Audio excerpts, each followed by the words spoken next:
The next time you're out walking around the streets of London, look up. Chances are good you will find a camera somewhere nearby. Because as of publishing this video right now today, London is one of the most surveilled cities in the entire world, with citizens being filmed up to 70 times a day. Now, the reason for all of these cameras is to deter and more effectively prosecute criminal activity. But the vast majority of the footage these hundreds of thousands of cameras all over London capture every day is just normal people doing normal things. But periodically, these cameras will capture people doing just horrible, illegal things. And today, I'm going to tell you the story behind one of those types of videos. Now, at first glance, the video clip, which we're going to play, will not be that shocking. But trust me, with context, it's horrifying. But before we get into that story, if you're a fan of the strange, dark, and mysterious delivered in story format, then you've come to the right place because that's all we do, and we upload once a week. So, if that's of interest to you, in your will, please give the like button a treasure map that leads to a pot of gold. However, replace the gold with a $6 gift certificate to Blockbuster. Also, please subscribe to our channel and turn on all notifications so you don't miss any of our weekly uploads. Okay, let's get into today's story.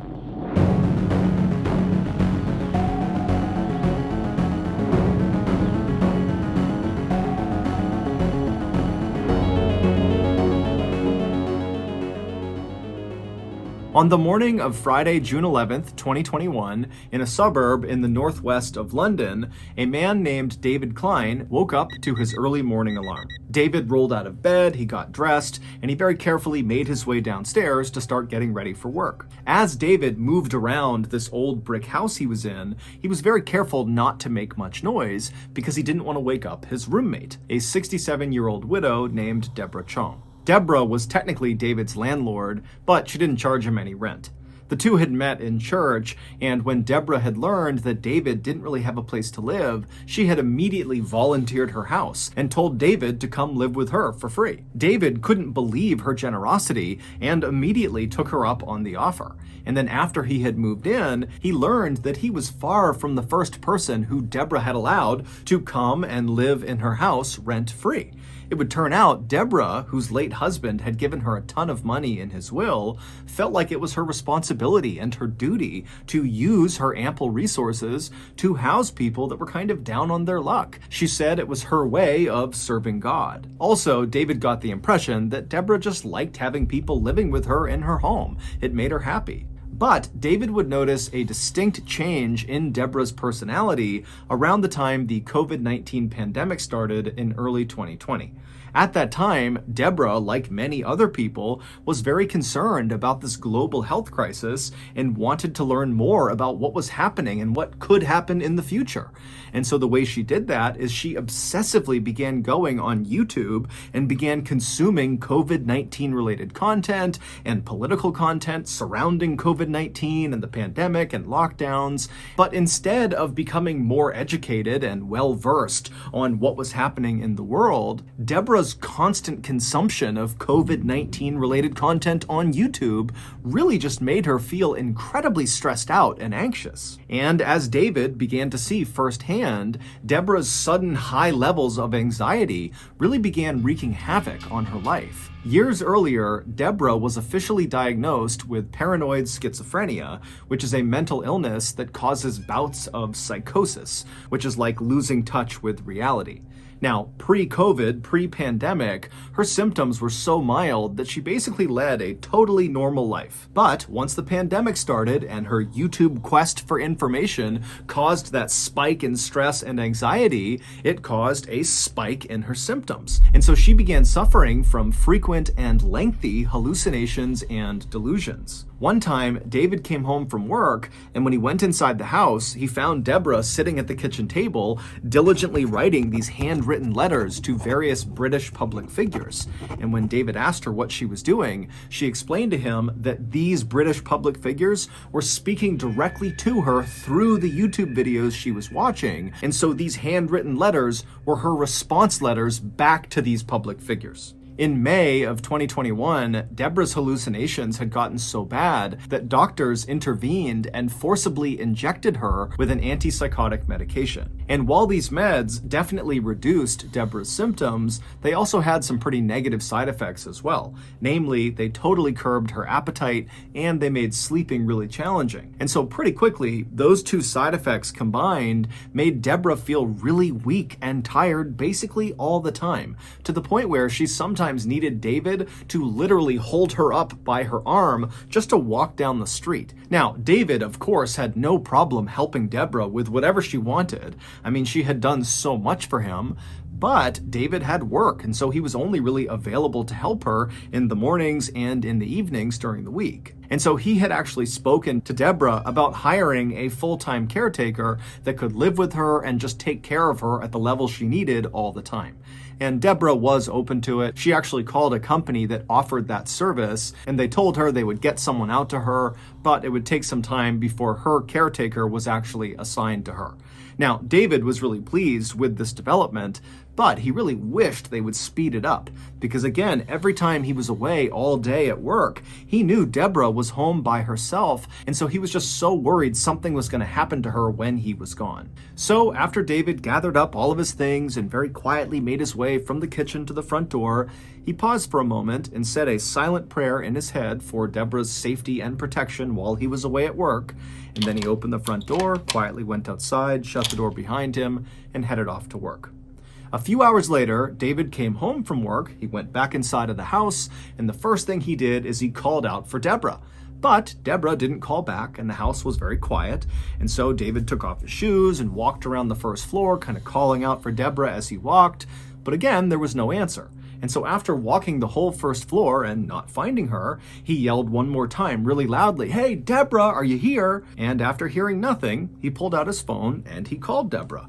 And as the phone was ringing, he could hear Deborah's phone ringing upstairs. And so he thought, okay, maybe Deborah is upstairs, she fell asleep, and her phone's just next to her on the bed. And so with David's phone still calling Deborah's phone, David began walking upstairs. And when he got to the top of the stairs, he just followed the sound of Deborah's ringing phone into her bedroom. And when he went in there, Deborah was not in there. Her phone was though, and so were her glasses. They were both just sitting on the bed. Those were two items that Deborah would bring with her anywhere she went. And so trying not to panic, David called out a few more times for Deborah, but again, there was no answer. And so after quickly searching her bedroom and not finding her, he searched all the other rooms upstairs, but again, she just was not there. She was not in the house. And so David began calling and texting friends from church and other people that knew Deborah to see if anybody had heard from her or knew where she was. But no one did, and the only people who had recently talked to her said she was totally incoherent,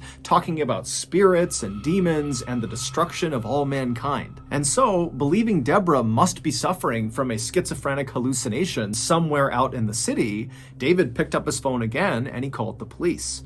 When the police showed up at the house, David filled them in on what was going on, and the police told him, hey, look, we'll go back and review all of the CCTV camera footage taken from outside of your house. We're bound to see footage of Deborah leaving her house at some point, and then we can just watch where she goes. And so David felt reassured, and the police felt very confident, but when the police went back to the station and began reviewing all of this security footage taken from roughly outside of Deborah's house, there was no footage of her ever leaving the house. There was only footage the day before of Deborah going into the house, but she never left. And so naturally, the police went back to Deborah and David's house, and they thoroughly searched that house, believing Deborah had to be in there somewhere. But despite searching everywhere in this house, in every crawl space, in the attic, the basement, every closet, everywhere, she wasn't there. It would take the police nearly a month, but they would eventually figure out where Deborah went. And to say they were surprised at where she went is a massive understatement. But to understand what happened, we have to go back to the very beginning of Deborah's very strange disappearance story.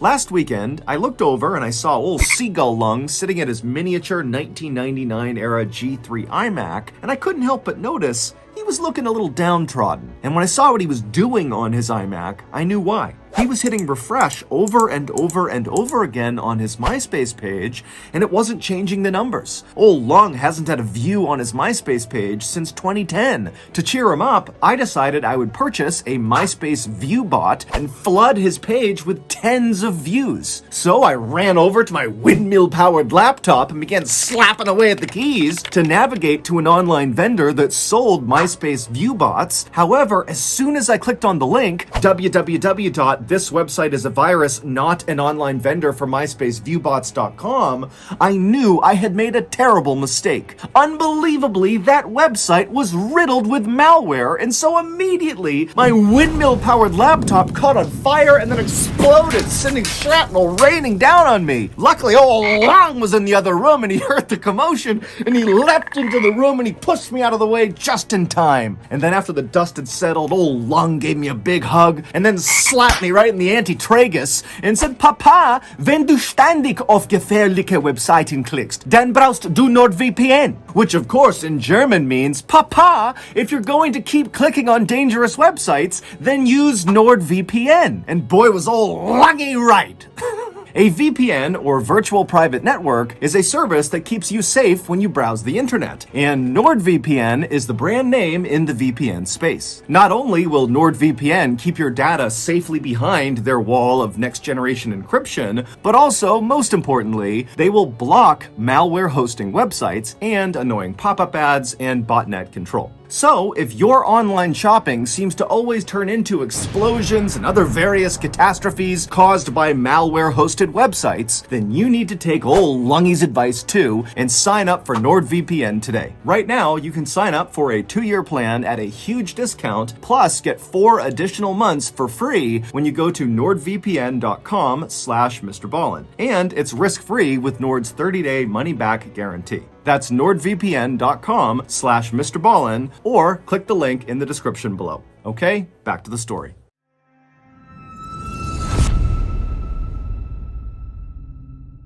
It all started about 10 months before Deborah actually went missing in August of 2020. That month, Deborah met a 36-year-old woman named Gemma Mitchell at one of her church prayer groups. Like Deborah, Gemma was very religious, and so the two women became fast friends despite being 30 years apart in age. Deborah would confide in Gemma about her mental health struggles, and Gemma would confide in Deborah about her house/financial troubles. Basically, Gemma, a couple years earlier, had given money to a contractor to fix up her house, but the contractor had taken her money, not done any work, and then run off, basically robbing Gemma. But Gemma really needed to do these renovations, and so she wound up hiring a second contractor who did begin work, but during this process, Gemma realized she would never be able to recover the money that was stolen from her from the first contractor, and so when she realized she wasn't going to get that money, she knew she would not be able to fully pay the second contractor for his work.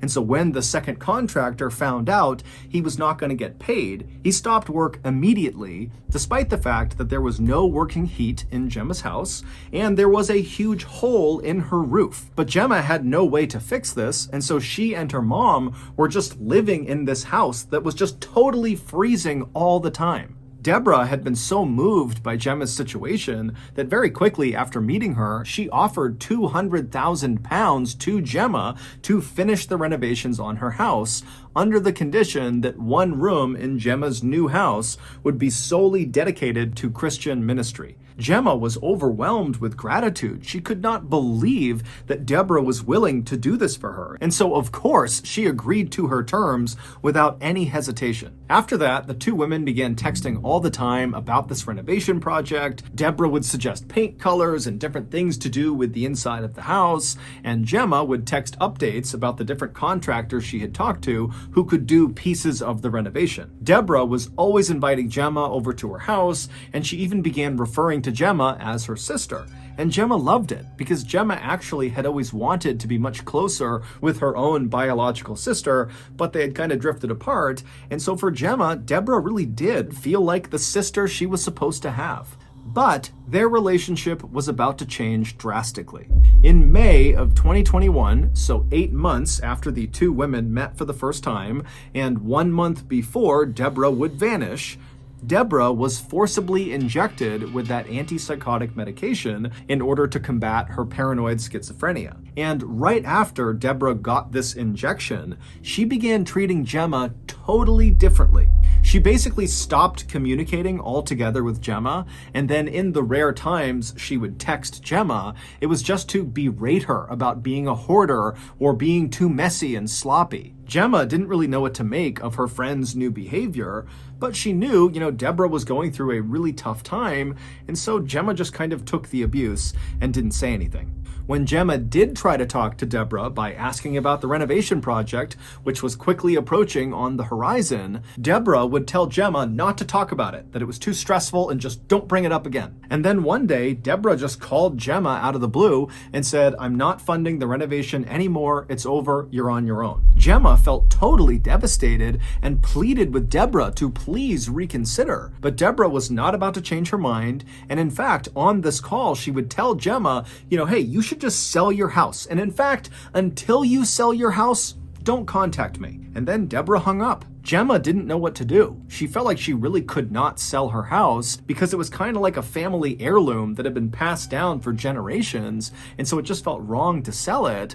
But on the other hand, without help, she would never have enough money to fix the house up. And so she was totally stuck, and she felt like her only option was to go to Deborah and have one more conversation and just really plead her case and see if maybe there was some chance Deborah would change her mind. So, on the morning of June 11th, 2021, so this is the day that Deborah goes missing, Gemma showed up on Deborah's porch and rang her doorbell. She arrived just after David had left for work. A few moments later, Deborah slowly made her way to the door. She opened it up. She saw Gemma out there and asked, what's going on? And Gemma just very politely said, "Would you please let me come in? And can we just talk one more time about the renovation?" And Deborah, who was not very enthused at the idea of having this conversation, said, "You know what? Okay, come on in." And so Gemma would go inside, and the two women would go sit down, and they'd exchange some pleasantries.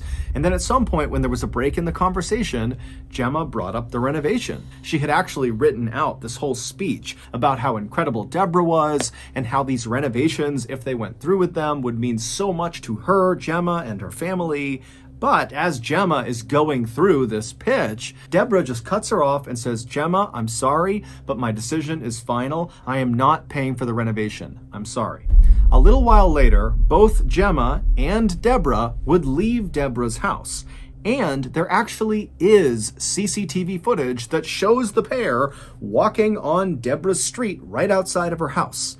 However, the reason the police did not flag this footage when they first were scanning all of that footage to figure out where Deborah went is because when you watch the footage of the two women together, it actually only looks like one person. It looks like Gemma. But Gemma is wheeling a huge suitcase right behind her, and as it would turn out, Deborah was inside of it.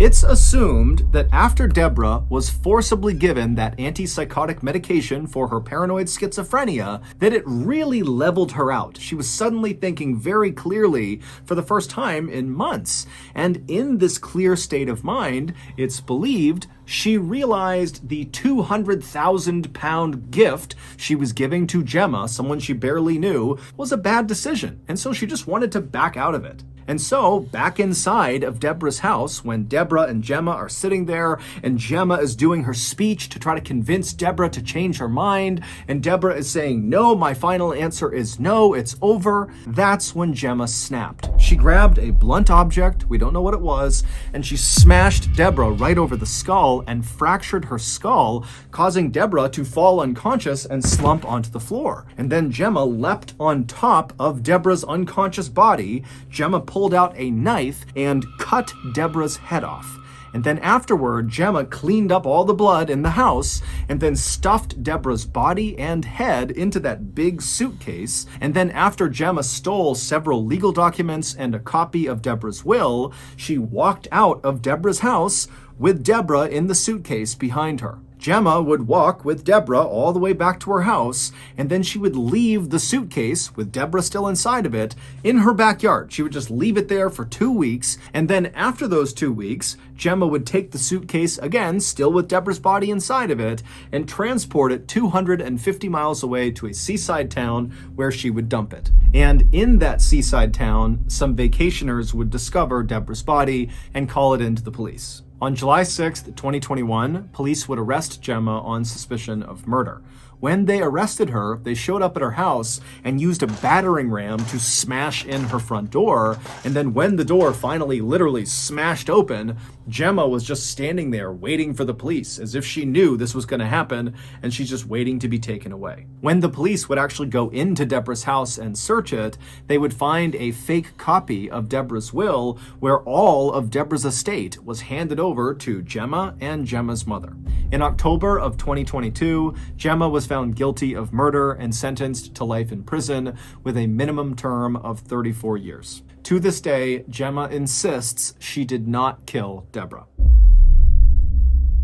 So that's going to do it. If you got something out of this episode and you haven't done this already, in your will, give the like button a treasure map to a pot of gold, but replace the gold with a $6 gift certificate to Blockbuster. Also, please subscribe to our channel and turn on all notifications so you don't miss any of our weekly uploads. We have a podcast called the Mr. Ballin Podcast that puts out brand new exclusive stories on Monday mornings, and on Thursday mornings, we put out the remastered audio of our best YouTube videos. Again, it's called the Mr. Ballin Podcast, and it's available exclusively on Amazon Music. Consider donating to our charity. It's called the Mr. Ballin Foundation, and it provides support to victims of violent crime as well as their families. Monthly donors to the Mr. Ballin Foundation Honor Them Society will receive free gifts and exclusive invites to special live events. Go to mrballin.foundation and click on Get Involved to join the Honor Them Society today. We have 2 additional YouTube channels, Mr. Ballin Shorts and Mr. Ballin en Espanol. We put out near daily content on TikTok, Facebook, and Snapchat. All of those pages are just called Mr. Ballin.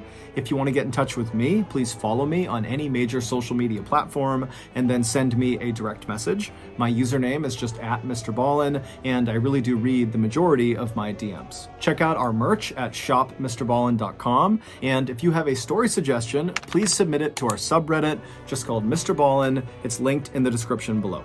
So, whether I see you on Twitter, Instagram, TikTok, Reddit, YouTube, Facebook, other YouTube channels, the podcast, wherever, just know that I really appreciate your support. And until next time, that's going to do it. See ya.